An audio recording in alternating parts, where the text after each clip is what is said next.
Nagbabalik po ang PWD in action. PWD man o bako, kita gabos, katiwala kan Diyos. Maray na hapon, Kuya Romy. Thank you very much po. And syempre, ako talaga personally excited na maray dahilan ta ang sa kuyang co-anchor si Dr. Lea Marie Minyas Apin. Saro po siyang teacher sa Orosite High School. Ay, i-greet mo sa mga taga Orosite, Madam Takang primero, shout out mo tulo sa mga friends mo. Marina hapon sa ko yung mga co-teachers Orosite High School, si Teens, naga-iling sa tuya yata. Teens Balbian. Hello, Teens. Hello, Madam Christina Astor Balbin. And syempre, shout out man kay Melvin Castillo, kang Legazpi City National High School. Matibay ni magkanta. Oh, iyo. Hindi ko so kanta nindo, sir, kang nagruluwas ka mo. One time, i-invite ko digdi si Melvin, mag-perform siya. Ma-perform talaga siya? Ma-perform, oo. Sabay-sabay. Sige naman sa nakaining ulok. And shout out man sa sakuyang inaanak, si Janine Carla Marcialgo sa Kumon, Kamalig, Albay. Ang galing din niya ni Carla. Kasubanggi irilingan pa lang kami, nag-celebrate kami kang 51st or 52nd birthday ni Madam Carol Baharo Valenzuela. Ang galing niya ni Ma'am Marshall. Kaano sila yun kanina? Janine Carla Marshall. Last slot namin siya yung aming speaker. Yung sa inclusive. Yeah, I was supposed to be the speaker but I was not available. Aday man ako nagre-recommend po, Madam, ki kaya bako sa ko mas sabi niya nga sabi ni Madam, nasupog siya, day niya kaya ipantayan ika. Day man nga ni ako, sabi ko baga Madam, day ako nagre-recommend na bako sa matibay sa aram kuya. Ko man iyan. Na dapat mas matibay sa kuya. Di ko pigtataram na ako matibay, kaya lang aram ko man kakayahan ko. So nagpipilay ako, nagre-recommend ako na alangkawon ang standard. Wow. Anyway, mabalik kita sa tuyang topic. Safeguarding persons with disabilities in time of or during typhoons. Kaya iba na dyan syempre ang floods, ang pagbabaha. So we talked about kung paano, ano ang mga kaipuhan, ano ba ang principles behind kaining safeguarding persons with disabilities sa panahon kan mga kalamidad. And we discussed about na kaipuhan may proactive planning, may inclusive communication, accessible evacuation, and specialized support. So, before the typhoon, akatiwala, Doktora, Aping, sabi mo nga ni na ano ang dapat gibuhon before ang typhoon? During? Hindi, before muna tayo, Doktora. Before muna tayo. So, ibig sabihin, hindi siya before na may anunsyo na.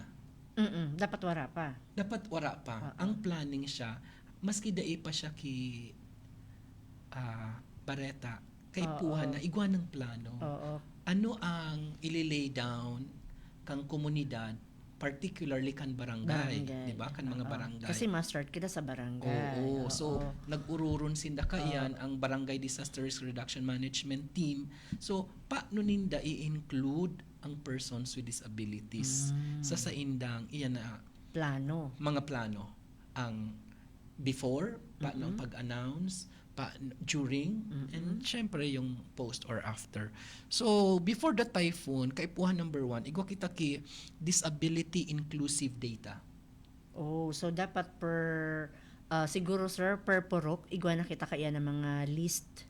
Yan. Kaipuhan, map. Na-identify na sa mga persons with disabilities. Kaipuhan, map kang barangay, ang mga specific impairments.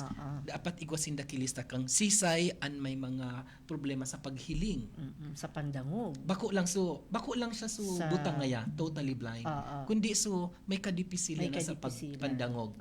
Especially ining may mga edad na, no? Usually, maski, sir, wala man talaga dahil sa maedad na sinda, nagkakaigwa sinda ki problema. Kaya dapat ang disability inclusive data, very specific ang pakagrupo with hearing impairment, full and partial hearing impairment. Yaon man dyan ang mobility. Kung paano sinda, mapapadali ang pagsatuyang pagpaduman sa inda so, or mga pilay, pag-rescue. Halimbawa, so mga maluyaho na. Paano sinda, let's say, ngaya, sa inner area sinda ikakaag kung Oh, sa yan. baba or sa taas. So data muna tayo, Doktor. Sige. Sige. So dapat igwasin da ka iyan kidata sisay sa barangay ang mga ano arena purok. Ano, i-identify ta mo na. Identified by Pira purok. dyan ang mga dai nakakadangog. And kay po very specific din na full deaf or talagang dai na nakakadangog and medyo nakakadangog pero may kadipi sila na. So ini ang mga data, no? Sisay dyan ang may mga diabetes, saro pa sisay ito. dyan ang mga May mga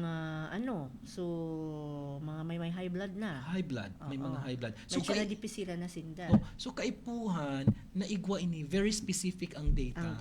So halimbawa kita Doktora Apin maduman kita sa sarong barangay, maagad kita kang disability inclusive data, so they should be ready all the barangays. And if they are not ready with this, it is very timely now. It's high time that all our barangays.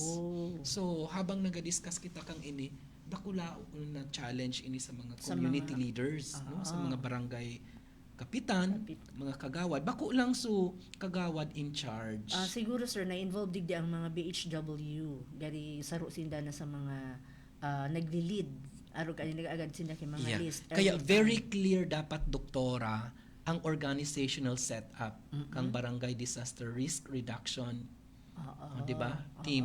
So, and bako lang sa pangaran, kundi aram ninda ang terms of reference.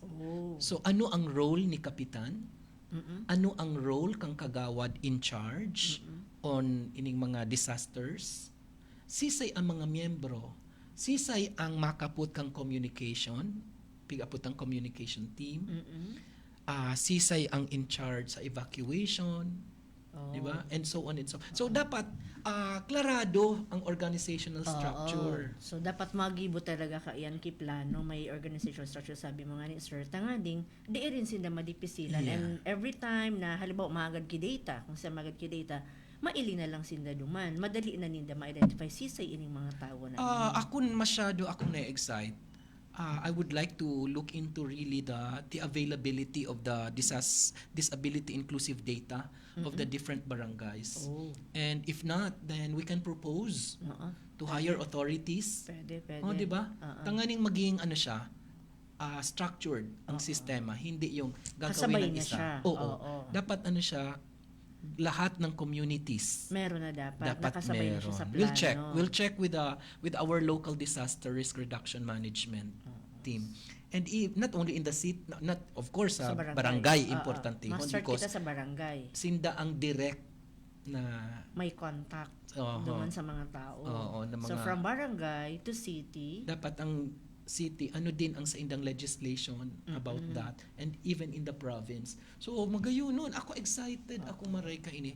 And I hope magkaigwa kita ki mga research nangudig this inclusive disaster risk reduction management system. And part, so before the typhoon, di ba? So, gabos na community, barangay, igwa ki disability inclusive data, dapat available ang soft and hard copy ka ini. So, para madali. Anytime na agadon. Igwas nilang maipapresent, yes. igwas nilang masasubmit. And then, madali ang paghanap. Buda, importante hon na makapacitate ang members ng barangay disaster risk reduction team. Kasi kung nasa pangaran man san ika nga ang in charge sa evacuation, wala man dapat igwa ka ini ang pig-apud ng capacity building. Iti-train ta ang members. May dapat igwasin dang magayon na training para aram ninda kung anong gigibuhin. Ready. Bakong sukamas-kamas na out of the blue. Apuda na ito. Anong para dapat may sistema. And then para din siguro sir sinda madipisilan paano pag-implement anong mga gigibuhon nila. And of course, ang target in any community is zero casualty. And kaiba dyan ang persons with disabilities. So ini ang pigtataon taki focus ngunyan sa topic tang ini. So apart from the disability inclusive data, kaipuhan na igwa ki inclusive warning systems. May naiiling ako sa ibang mga barangay, especially sa may mga salog baga. Parang level ngaya water level. so mga signs. Mga signs. Mga signs. Pag arong na kaining level, warning. Pag So, nagsakat red, na, orange, dapat yellow, evacuate na. yun. Ganun. Dakula o na bagay ang may Ang mga warning signs. aputa, pigagamit ba ini? Oo.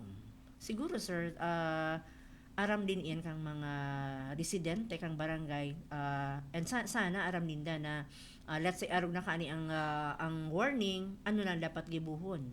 Ma-evacuate Yes. na ba or mabaduman na sinda? So, kaipuhan na ang warning systems kan mga komunidad, mga barangay, inclusive siya. For example, may alarma, di ba? Ano ang pigagamit usually para ma-call so pag attention mag-warning, dito na igwa pag maluya aki- sa pandangog. ano po mo kayan? So, Megaphone? pwedeng sirena or whatever. Oo. Kung ano ang Anything na available. pwedeng magamit para Oo. maka Kaya nga magamit siya sa importante na ma-identify kan mga barangay tanganing masabay ninda ini sa implementation plan ninda, di ba? okay. There's also a budget for the disaster program. So kay pan ma-budget ano ang wara sa inda? para masabay na din Oo. sa So kay plano puan maging nila. ano siya. And then Oo. pwedeng mga ilaw nagkikimat-kimat. Oo, So saro kasi din yun. so mga bungog, halimbawa, so bungog daing kaiba sa arong ninda. So kaipuhan na palan mag-evacuate. Paano So daing niya man aram. Day niya man aram. Ay. So dapat ini Tama. kaipuhan ki i-train pa din sinda. Bako lang so members kang barangay disaster team. But ining mga persons with disabilities, they should be oriented and then they should join the practice. 'Di ba? Aro ka ini may emergency. May emergency. Nakikigig ako ka yan, sir, na Oo. ano na yan. But at least it's help. Oo, So this could be one support sa mga persons with disabilities, especially those with cell phones. Oh. 'Di ba? Oo. But ito aliin ni sa Sa ending. NDRMC. Oo. Pero sa barangay na konteksto, you also have flashlights. Pwede rin yun. Oo, Isang flashlights, ano rin yun, na magamit pagbanggi ang na, flashlight, kasi- pagbanggi na. Kung biglang banggi ang nag-abot. Oo, ang ano gayud ka ni sir, arog ka itong sinabi mo kanina, let's say ngaya solo sa arong ito na sa arong paano siya makaka-easy na igwa na pala na arog ka ni na dapat gibuhon. So anong warning? So kung ano po iyan na warning, pag-ururenta sa pagbabalikan, PWD in action.